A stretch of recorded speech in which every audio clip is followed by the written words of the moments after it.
As a patient, it can be really confusing when it comes to selecting the right laser for you. And there's all these brand names out there that don't really mean much to you. I'm going to give you a simple classification for lasers. If you can ask yourself, what kind of laser is this and which category it falls in, then you can make a better decision for yourself whether or not this is appropriate for you. So I've broken down into a simple flow chart here. First, is the laser ablative or non-ablative? Ablative simply means does it ablate or vaporize tissue, essentially.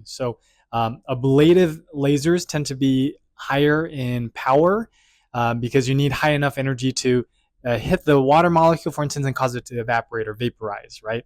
Non-ablative lasers then will be weaker because these don't cause the tissue to evaporate, so they'll cause a little delayed thermal injury that may lead to some coagulation or necrosis. Between ablative, non-ablative, ablative is usually stronger. You tend to get a little bit more of a result, but the recovery is tougher. Non-ablative, usually you're going to get less of a result, but it's going to be a lot easier of a recovery, but you may have to do multiple treatments to get a similar effect.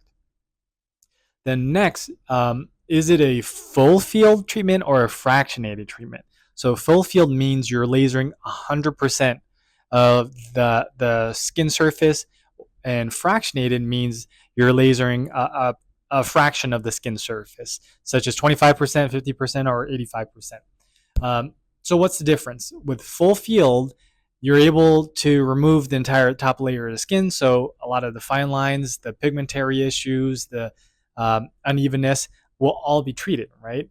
With a fractionated, you're leaving behind a fraction of the skin. So you're still getting a good treatment, but there's going to be some problems that are left behind. Now, why will we do fractionated if full field can get rid of the problems better? Well, with fractionated, you're leaving behind islands of normal skin, so you heal a lot faster. So the skin is repopulated by whatever skin that's left over.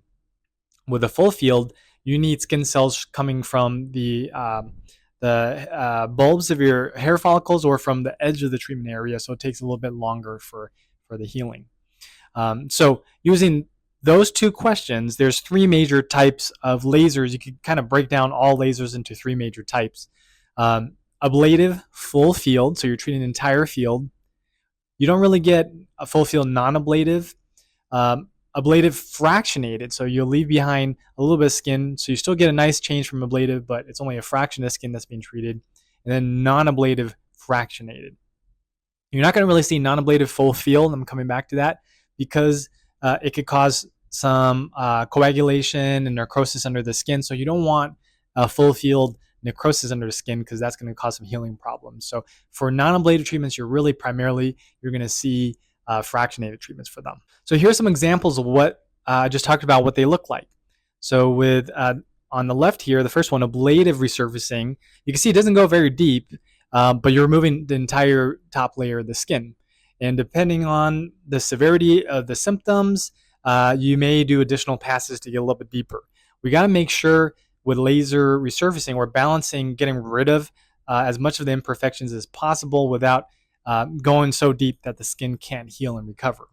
And then over here on the right-hand side, you can see that's ablative fractionated. So you can see rather than taking out an entire top surface of the skin, you're lasering off a portion of the skin, and then so there's intact skin in between that will come back and heal. But everything within that treatment area, you can see it's all vaporized.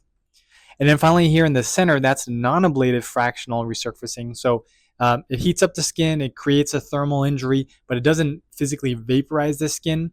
So it's a little bit gentler of a treatment. It'll still stimulate the tissue's healing response, but you're not going to get as dramatic of a result. And finally, why do we laser? We laser so we could get rid of some of the imperfections and we jumpstart the body's healing process.